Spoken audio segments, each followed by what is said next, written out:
Hi, I'm Dr. Roseann. If you're new to this podcast, then you are in for a treat because this is all about natural solutions, ways to help kids' brains be calm, how to regulate behavior, and of course, how to help families achieve that all important happiness, something we kind of forget about in our busy lives.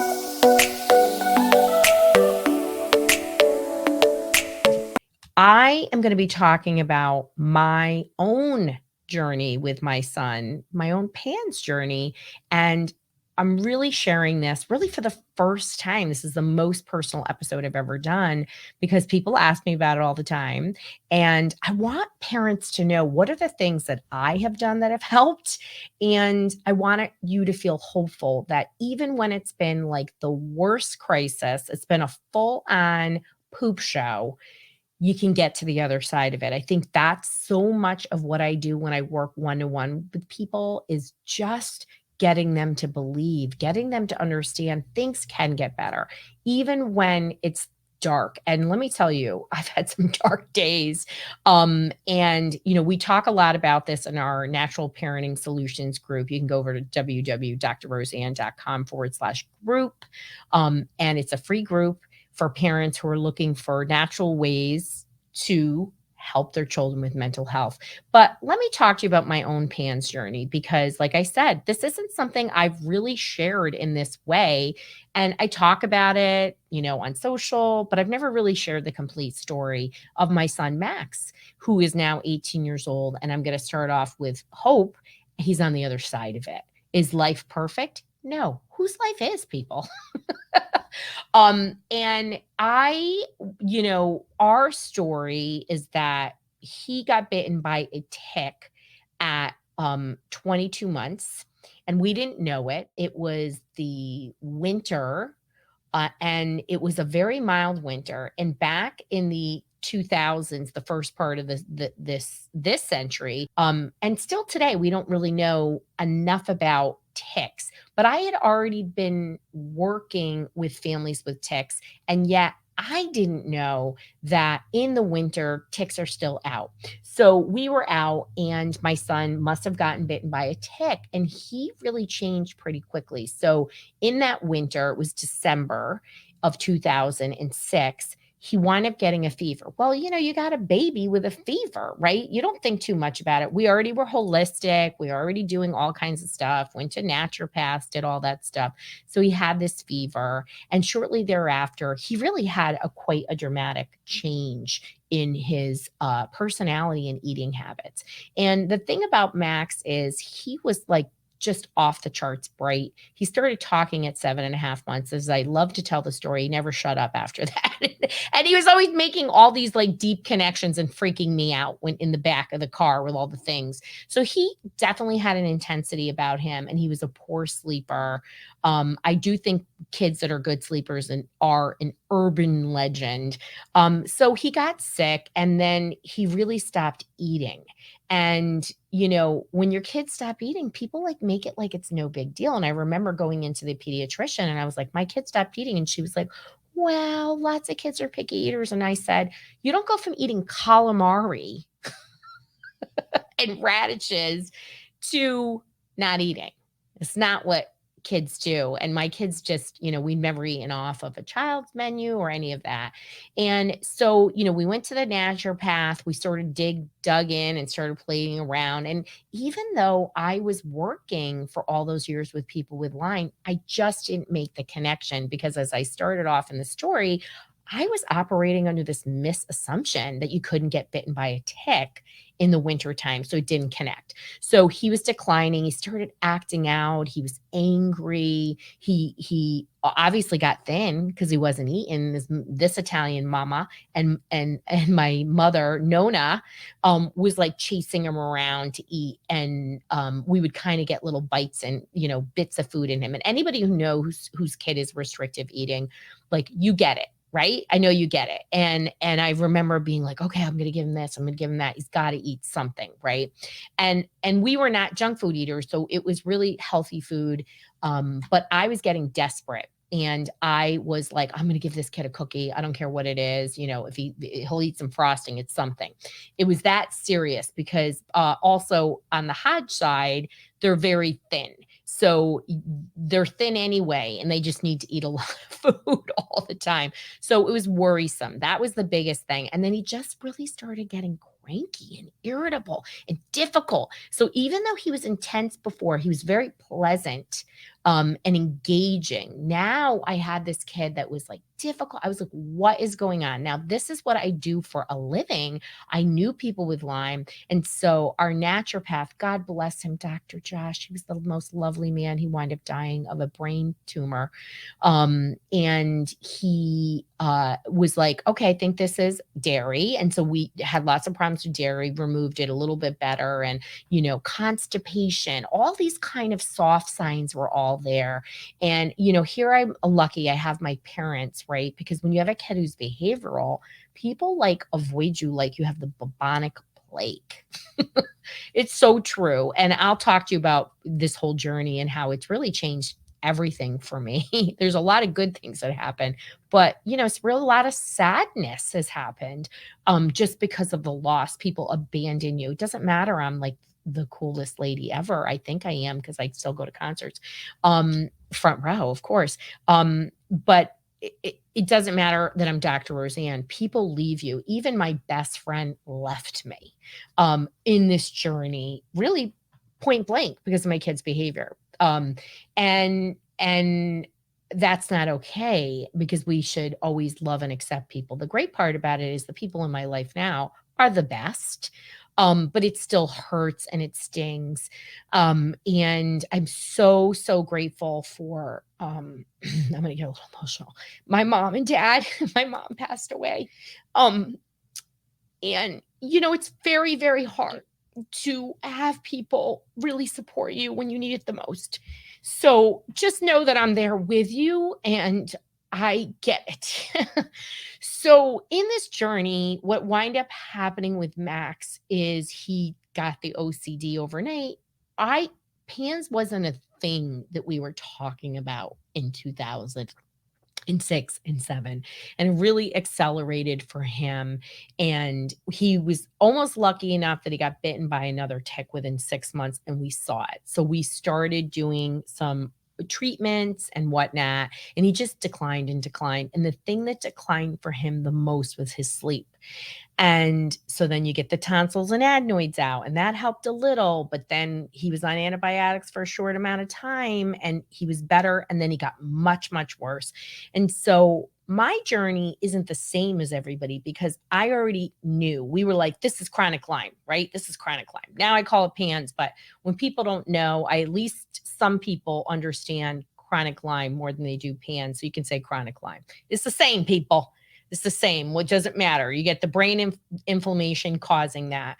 And so what happened was I had access to the top people, and we wound up going to Dr. Charles Ray Jones. Anybody knows who he was? He was already 80 years old by the time we saw him, maybe 79, turning 8. He was in his late 70s.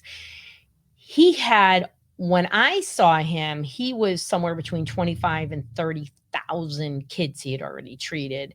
And, we did traditional treatments, blasting with antibiotics, all that stuff. And we were lucky because they helped Max. Did they normalize him? No.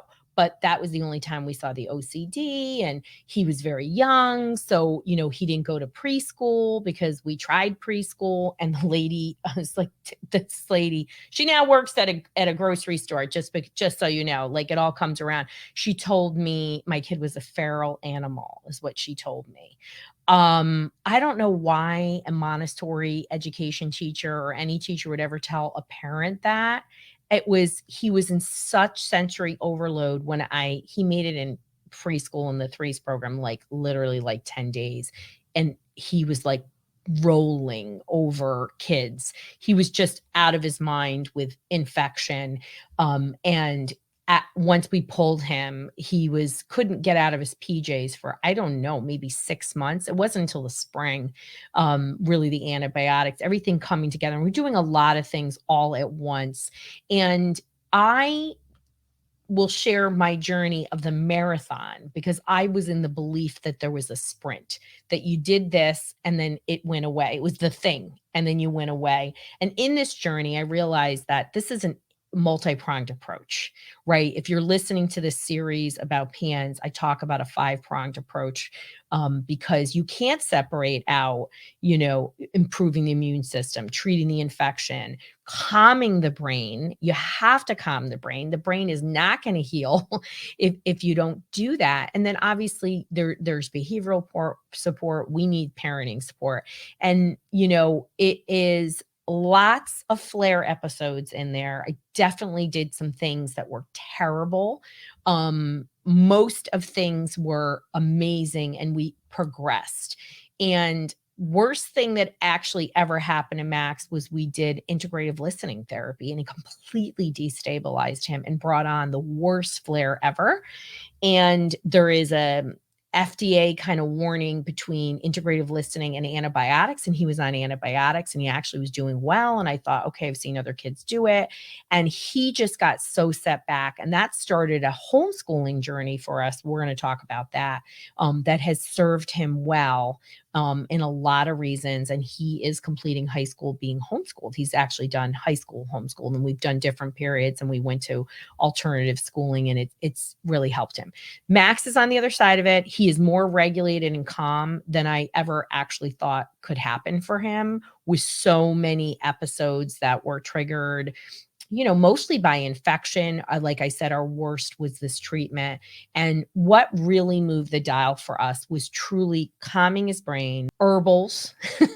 You already know Lauren Lee Stone is our practitioner. Please listen to that episode. She's amazing. And really just digging in on detoxification, like digging in deep, and just a really clean diet. And as much as we can, lowering stress in our life. We are a fun family, and this total hellish nightmare where you don't know if you should call, the priest for the exorcism, the police, the ambulance. You don't know who you should call, right? You're afraid to tell people when your kid is so out of their freaking minds. And everyone makes different choices. Some people think the psych meds are going to help. That we know through research it's not helping. I'm telling you, I'm not seeing people, most people who try to put their kid inpatient. We never had to do that for psychiatric. But man, you think about it. Even Dr. Rowe thought about it. But all my people who've ever put their kids have felt that it worsened things because they're just such an ignorance and they're not treating the infections. And if they could get infection treatment in an intensive manner, it would be great. So I want to share with you my lessons as a PANS mom. And I, definitely, I'm here as a mom. I know a lot, and I know I've been able to get great care. It is not an easy journey. And some of the things that I feel like, God, I wish every parent should know is, number one, I already mentioned, this is a marathon, not a sprint. You have to take care of yourself. If you don't take care of yourself, you are going to burn yourself out. You're going to burn your marriage out. My husband is like, we are team Hodge. It's either going to bring you together or it's not. And we learn to just be a tag team on this, because what are you going to do? Like, there are, the ladies on the bus stop, would like literally talk about getting together and not invite us because I had this really behavioral kid. They didn't know what to make of it. Not very nice for that to happen. It's still very stingy and hurtful. And I've had multiple people leave my life. And even when we were in flare periods, when I learned to tell people when they would invite us over, like, hey, listen, my kid has behavioral issues, and like he might say F you, and they'd be like, ha ha ha ha. And I'm like, no, I'm really serious. And they would, oh. And most 99% of people would just instantaneously stop that conversation. And what I learned is the 1% of the people who were like, that's great, because my kid will too. become my best friends, including like Becky Wells and my soul sister Cleopatra and all the people in my life who are like, of course we're going to love you. Like you can't, why do we put such a stigma on mental health? If this was cancer, if this was another more acceptable form of a disability, right? And I don't even know what that is, but as soon as it's mental health and soon as it's behavioral, right? There's something that people feel like it's contagion, like there's something wrong with you, like you're dirty. And it's really, really hard when I had a major, friendship breakup, and I literally confronted the person and said, "This is happening because you don't love and accept my son." And she said, "Yes." Can you imagine that somebody said that? And we won't go into too much, but let me just tell you that this is somebody that should know better with their training. And that's okay, because as Shauna told me, Jesus keeps people in your life and he also keeps people out. But again, it still hurts. So it's definitely put me on a path. And I share that story because I just want you to understand you got to find your tribe. You got to stick with your tribe. You got to find it. Don't feel like you have to save everybody and explain to everybody. And I see it a lot in our PANS threads and things like that. And I think education is important, but everyone's got to find their own journey. Boy, do I wish people understand some of these things. And this is why I'm doing this episode. So you can hear my own struggles, right? And also to see the positives, right? And what are things that are working. This has been one of the best things that is freeing for me. And I am not a people pleaser, but I am a ride or die friend. So when a friend, it's a betrayal, as Dr. Debbie Silber, a betrayal expert, it hurts. And you have to stick by, you got to find your peeps and they've got to get your back, right? Like who's going to be with you in a bar fight? That's who you got to stick with. Okay. So, I don't know friendship another way. So choose your friends carefully and don't feel like you have to hide. If you have to hide something from your friends, those are not your right people. So I mentioned herbs. So moving to herbs and supplements, which I always did, but treating the 9 co-infections that Maxwell had, parasites and all that, this has been super helpful, and to clean up with detoxification. And listen to the series, listen to the Lauren Lee Stone, and then calming the brain. So for Max, like we've done neurofeedback, PEMF has consistently been the thing that he really gravitates now as a teenager. I find him just using it on his own, or he calls me at work and is like, should I use this setting first or that? And I just love it. Both my boys do. And it's because it feels good, when you use PMF, but when you use it, for most people, because you go into a parasympathetic state, it feels good. And you're just so jacked up in PANS and pandas, it really is there. So important. And that leads to balanced behavioral support. One of my team members came in here just before and was like, a mom wanted me to ask you, because they're one of my team members, because they started working here, realized their kid has PANS, of course, right? And I don't believe everybody has it, but some kids do, right? And it's pretty clear that their kid did, and the QEEG brain map showed us that. But said, this mom wanted to know, like, how do I know when it's a PANS flare or it's behavior? Okay. Well, kids they're all about behavior. That's their language. We have to have balanced, loving care. And, when the flare is there, they're just not rational, right? There's no amount of discipline that's going to make it go away. There's no punishment. There's no anything. So I always try to approach things. I want my kids to be independent thinkers, and they are. And, we have to get rid of old ways of parenting when our kid is different. It doesn't matter what kind of disability it is. Our old ways of parenting aren't going to work, and we inherited them from our parents, right? So, Tony and Philomena, they taught me many things. The number one best thing my mother taught me is not to give a crap what anybody thinks. You'll hear me say that all the time. It's pretty freeing to be a woman And my mother really empowered me to be like, oh, speak your mind. You don't have to please anybody. And my dad, it was really the softie, right? And he's like giver. And, I'm like, I say all the time, 7% Tony, we're like just a genius, divergent, kind of like boop, bop, boop, bop, bop, mind. And my mother was just this very powerful woman, like who just didn't care about anybody but her kids. Like, I'm going to do a whole episode of my sister and how I became a warrior mom because of my mom. But you have to have a balanced way, right? So my parents really wanted me to be independent, and that's what I passed on to my kids in a different way because society has changed. I also really want my kids to be super thoughtful, kind, and empathetic. And they are. And I love that. And maybe that's not the most popular thing in the world. Like, they're not like killers in sports, whatever. We're nerdy people. Like, we're not sporty people. But balanced behavioral support means that you are processing with them after. You're not focusing, you can't shame them, you can't blame them, and you focus on coping skills and stress management. This is a journey. This is not one strategy. And no kid wants to be, quote unquote, badly behaved. There isn't a kid in the planet. I don't care what they're doing. I don't care how old they are. They get stuck in patterns or something driving that behavior. You have to be a parent detective. Super, super important. I will do more on this because this is an issue. It doesn't matter if it's ADD, OCD, pandas.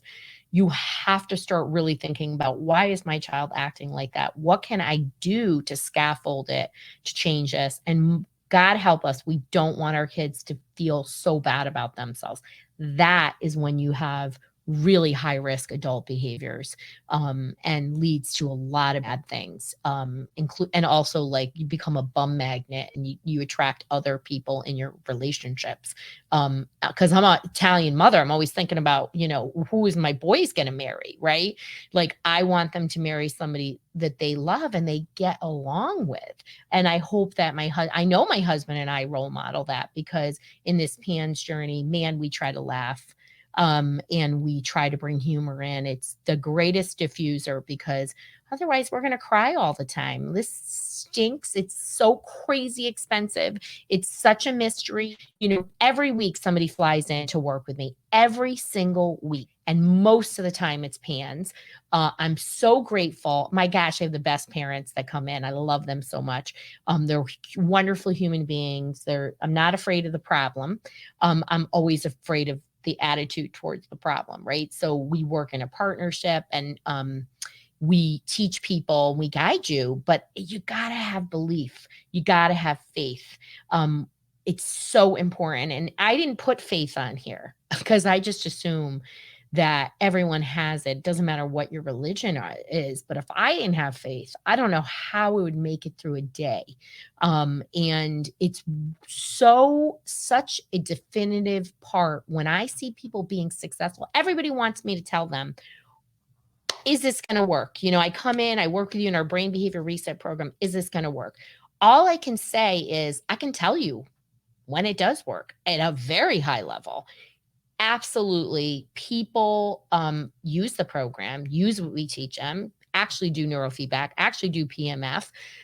They focus on the micro growth. So you didn't fully cure PANS. If you only focus on that, you're going to be very unhappy. If you're like, wow, like this mom said to me, we went out from the birthday, and normally if I didn't tell the waitress that the food couldn't touching, we'd have a full, behavioral episode.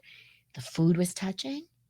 And for the first time that I could recall, she was like, great. She was like, I don't think anybody could understand what a major win that was. That is focusing on the micro. And the last thing is really, really having faith in that these treatments work, faith in yourself, and having a connection to source is really very, very definitive. If you are interested in working with us, you can go to drroseann.com/help, and we have Solution Matcher just for you. We're doing more and more for parents. and offering different solutions that will be unfolding throughout the year. But one-to-one, we only accept a very small amount of people, and it's for people who are like, I want to be done, and I really, really want help for my child and family. And lastly, I mentioned homeschooling. It is not for everybody, but I want to say one of the biggest things that I see people, they're so focused on getting their kids back to school. School is important. Okay. Hello, I have a doctorate. Okay. 3 graduate degrees, and I graduated a year early with my doctorate, just to let you know. Um, I was a terrible, terrible student until I went to college, and I was like, wow, I love learning. And anyway, so there's hope for everybody, but it was the 80s. So you want to think about homeschooling because if you're in a real intense treatment regimen, which could be physical treatments like IVIG or plasmapheresis or whatever, the herbs. My gosh, when I had to do this supplement, we still do all our stuff, but not in the same level. I had to do the homeopathy.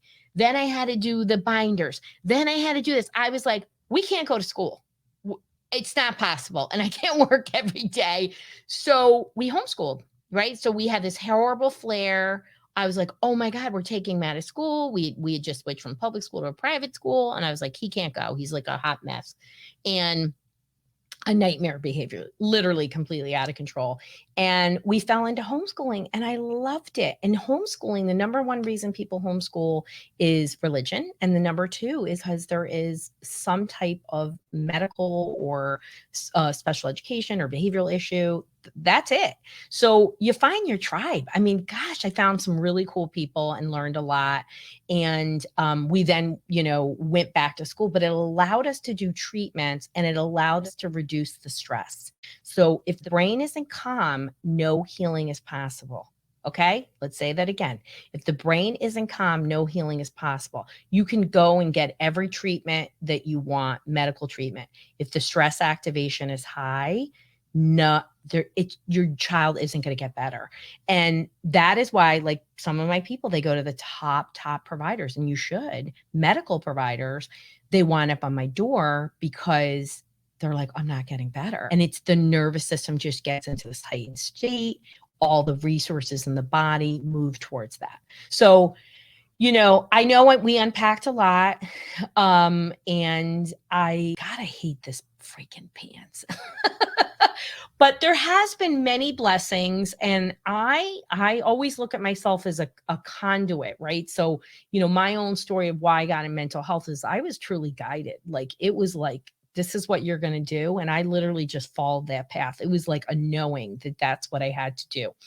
And I hated school, so I thought I'd be a hairdresser because I could just talk to people. But then I went to school, and I was like, I'm going to blow this out. And I did, and I loved it. So, and is this for me is that I can be here and share this information and make somebody else's suffering less. I know that is why bands came to me. Still hate it. But if I can have one positive, and this is where my faith comes in, and I really do mean this, that I know these learnings have just been tremendous in helping other people. And I learned so much every day from the people that come to me. I mean, I learned about PANS from one of my moms. I learned about MTHFR from one of my moms. So it's a powerful thing. If you are there and you're struggling, please know hope is possible. Again, Max is like truly more regulated than I could have ever imagined. I can't wait what's ahead of it. Is his journey perfect? No, it's not. But I focus on the micro. Like, it's pretty awesome. So wherever you are, please keep the faith, stay strong, take care of yourself. Just need 10 minutes a day minimum for self-care. If you are dysregulated, and of course you're dysregulated. So let's be honest here. That's going to feed into their dysregulation. So I hope this was helpful, and I'm truly sending you a lot of love. And we're PANS parents together. And I'm always going to be a PANS mom because this is a journey that nobody wants, but it came to me. Damn it. PANS warrior.